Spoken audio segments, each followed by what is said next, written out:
Donald Trump America के राष्ट्रपति पाकिस्तान जा सकते हैं। ईरानी राष्ट्रपति भी पाकिस्तान जा सकते हैं। तो पहले दौर की वार्ता विफल होने के बाद अब और बड़ा डेलीगेशन और बड़े चेहरे पाकिस्तान जा सकते हैं। डोनाल्ड ट्रंप पाकिस्तान जा सकते हैं। कम हमें इतनी सच्चाई तो एक्सेप्ट करनी चाहिए कि आज की तारीख में हमारी जो भूमिका थी वो पाकिस्तान के पास है। भारत की उसको आतंकवादी देश मानने के लिए तैयार नहीं है। भारत की विदेश नीति में मैडम मैंने आप बीच में नहीं बोला जी। दुनिया उसको हम जो दुनिया के सबसे बड़े संकट में अगर वो एक शांति दूत की भूमिका निभा रहा है तो हमारे लिए वाकई में हम अपने विदेश नीति वालों को समझना चाहिए कि हम किस तरीके की विदेश नीति कर रहे हैं। चाइना हमारे साथ नहीं, अमेरिका हमारे साथ नहीं है, हमारे साथ रूस नहीं है और अब पाकिस्तान चीन भी उसके साथ है, अमेरिका भी उसके साथ है, आप देख लीजिए, और रूस भी उसके साथ है। इसका मतलब यह है कि ईरान की नई रिजीम को उन्होंने ऑथराइजेशन दे दिया कि यही नई रिजीम है। इसका मतलब यह है कि ट्रंप पूरी तरह अपने अमेरिका में पॉलिटिक्स में बैकफुट पर चले गए। इसका मतलब यह है कि अमेरिका ने पाकिस्तान को चुना है, रशिया और ये सारी कंट्रीज को दरकिनार करके। कम हमें इतनी सच्चाई तो एक्सेप्ट करनी चाहिए कि आज की तारीख में हमारी जो भूमिका थी वो पाकिस्तान के पास है। भारत की विदेश आतंकवादी देश मानने के लिए तैयार नहीं है। भारत की विदेश नीति में मैडम मैंने आप बीच में नहीं बोला जी। दुनिया उसको हम जो दुनिया के सबसे बड़े संकट में अगर वो एक शांति दूत की भूमिका निभा रहा है तो हमारे लिए वाकई में हम अपने विदेश नीति वालों को समझना चाहिए कि हम किस तरीके की विदेश नीति कर रहे हैं। चाइना हमारे साथ नहीं, अमेरिका हमारे साथ नहीं है, हमारे साथ रूस नहीं है और अब पाकिस्तान चीन भी उसके साथ है, अमेरिका भी उसके साथ है, आप देख लीजिए, और रूस भी उसके साथ है। आपको टेररिस्ट नेशन लगता है कि नहीं पाकिस्तान? हम सवाल इस पे कर रहे हैं। आप भी तो असेसमेंट करेंगे ना as an analyst. Terrorist nation कौन होगा इस युद्ध में? एग्रेसर कौन है? अमेरिका है या ईरान है? अरे हम अपने नजरिए से कह रहे हैं कि हम अमेरिका और ईरान के नजरिए से कह रहे हैं। आप एक आपकी नजर क्या है? इंडिया की नजर क्या है? एक मिनट, इंडिया का स्टैंड क्या है? पहली बात, मतलब आप विषय से भटके नहीं। पहली बात मैं नहीं भटक रही, पहले विषय से नहीं।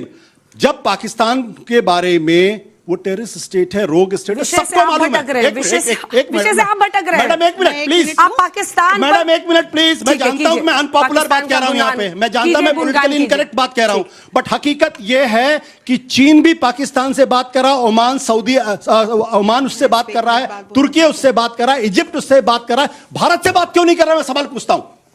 भारत के यहां दिल्ली के अंदर ये टॉक क्यों नहीं हो रही? मैं ये सवाल पूछना चाहता हूं। इसलिए क्योंकि आपकी विदेश नीति पूरी तरीके से फ्लॉप है, असफल है। आपने सारे अंडे इजराइल और अमेरिका के बास्केट में डाल दिए और आपको मालूम नहीं है। डोनाल्ड ट्रंप अमेरिका के राष्ट्रपति पाकिस्तान जा सकते हैं। ईरानी राष्ट्रपति भी पाकिस्तान जा सकते हैं। तो पहले दौर की वार्ता विफल होने के बाद अब और बड़ा डेलीगेशन और बड़े चेहरे पाकिस्तान जा सकते हैं। डोनाल्ड ट्रंप पाकिस्तान जा सकते हैं। डोनाल्ड ट्रंप के जाने का मतलब यह है कि सब कुछ लगभग अब राइट डायरेक्शन में जा रहा है। और अगर डोनाल्ड ट्रंप पाकिस्तान पहुंचते हैं, एक टेबल पर दोनों देशों के इतने बड़े चेहरे होंगे, तो मतलब यह निकाला जाए कि सब कुछ ऑन वे है, गुड वे है और एक अच्छा रिजल्ट निकल सकता है। सबसे पहले यह खबर कहां से आ रही है? पाकिस्तान से। कौन रिपोर्ट कर रहा है? पाकिस्तान का मीडिया। जब पाकिस्तान का मीडिया और पाकिस्तान ऐसी खबरों को फ्लोट करता है या रिपोर्ट करता है तो पिंच ऑफ सॉल्ट नहीं, सैक ऑफ सॉल्ट देखा जाता है।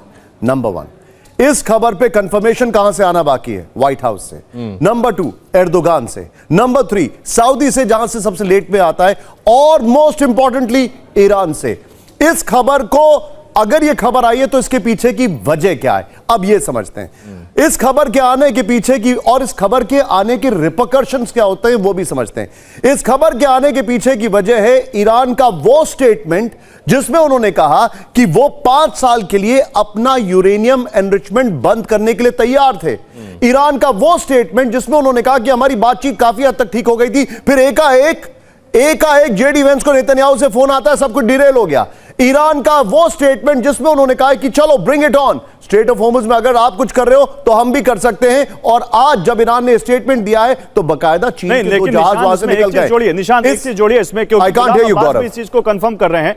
निशान, गुलाम अब्बास भी कंफर्म कर रहे हैं। गौरव आई कांट हियर यू, आप क्या कह रहे हैं मुझे सुनाई नहीं दे रहा है। एक चीज इसमें जोड़िए, गुलाम अब्बास भी इसको कंफर्म कर रहे हैं कि शहबाज शरीफ कल सऊदी अरब जा रहे हैं। सऊदी अरब में अगर इस मुलाकात की कोई फाउंडेशन बनती है और अगर वहां से ये कंफर्मेशन आती है, तो अगर ये मुलाकात होती है, अगर ये जमावड़ा पाकिस्तान में होता है, तो इसके मायने क्या है निशांत, ये बताइए। देखिए, अब आपने कहा कि वो सऊदी अरब जा रहे हैं, वो सऊदी अरब क्यों जा रहे हैं यह समझना जरूरी है। जो रिपोर्ट्स आ रही हैं, यूएई का उनको कर्ज चुकाना जरूरी है और सऊदी से वो और पैसा लेना चाहते हैं। नंबर 1, IMF की फंडिंग आएगी, जब आएगी तब आएगी, वो सारी चीजें। सऊदी इस पूरे इशू में एक बहुत बड़ा स्टेक होल्डर है। मोहम्मद बिन सलमान के लिए जिन शब्दों का इस्तेमाल ट्रंप ने किया है, उसके बाद सऊदी उनसे नाराज होगा, यह हैरानी नहीं होनी चाहिए। सऊदी इसमें स्टेक होल्डर है, वो चाहता है कि यह युद्ध अब बंद हो जाए। पहले ऐसा रिपोर्ट किया जाता था कि सऊदी जो है वो चाहता था कि अटैक हो, लेकिन अब यह भी रिपोर्ट किया जा रहा है अलग अलग ओपन सोर्स इंटेल से कि वो चाहता है कि नहीं हो। आप ये कह रहे हैं कि बैठक होगी कि नहीं होगी। अगर ये बैठक हो गई तो इसका रैमिफिकेशन आप जानते हैं। इसका मतलब यह है कि ईरान की नई रिजीम को उन्होंने ऑथराइजेशन दे दिया कि यही नई रिजीम है। इसका मतलब यह है कि ट्रंप पूरी तरह अपने अमेरिका में पॉलिटिक्स में बैकफुट पर चले गए। इसका मतलब यह है कि अमेरिका ने पाकिस्तान को चुना है, रशिया और ये सारी कंट्रीज को दरकिनार करके, जो कि उनके पॉलिटिकल इंटरेस्ट के खिलाफ होगा। निशांत, अगर हमारे संवाददाता गुलाम अब्बास भी हमारे साथ इस्लामाबाद से जुड़े हुए हैं, अगर आप उनसे कोई सवाल करना चाहें तो कर सकते हैं। गुलाम, ये खबर की तरफ से ये जो खबर आई है, क्या इसमें अभी पाकिस्तान की फॉरेन अफेयर्स मिनिस्ट्री नंबर 1, क्या इसमें पाकिस्तान के प्राइम मिनिस्टर्स ऑफिस, किसी ने कोई रिएक्शन दिया इसमें अभी तक?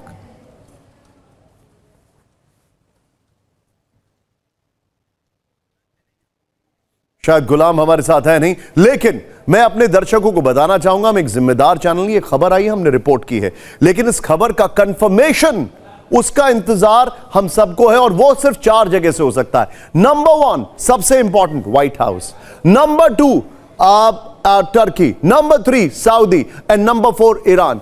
पाकिस्तान कंफर्मेशन करेगा, ये time will tell. Back to you studio. बिल्कुल निशांत, और डोनाल्ड ट्रंप का पाकिस्तान जाना मध्यस्थता के लिए, दोनों का साथ में बैठना, ये कहीं ना कहीं थोड़ा सा कंफ्यूजन है और कंफर्मेशन आना बाकी है, और जब तक कंफर्मेशन नहीं आता है तब तक इसको लेकर नजर बनाकर रखना पड़ेगा। अब सवाल है कि अगर मीटिंग होगी तो कहां होगी, क्योंकि इसको लेकर अभी तक सस्पेंस बना हुआ है। अगली बैठक की लोकेशन को लेकर एक सस्पेंस है। एक बार फिर चर्चा में इस्लामाबाद का नाम आ रहा है। आप देखिए, एक तरफ इस्लामाबाद है और एक तरफ जिनीवा है। ये दो इसलिए मैंने यहां पर आपको दिखा रही हूं क्योंकि ये दो वार्ता के केंद्र हो सकते हैं। अंतिम फैसला तो अमेरिका और ईरान लेंगे, लेकिन स्विट्जरलैंड के जिनीवा को लेकर भी विचार किया जा रहा है। पूरी दुनिया इस बैठक पर नजर रखे हुए है। रॉयटर्स की रिपोर्ट कहती है कि इस्लामाबाद में बातचीत संभव है। बातचीत के लिए इस्लामाबाद लौट सकता है डेलीगेशन। अगले दौर की बैठक की तैयारी भी पाकिस्तान ने कर दी है।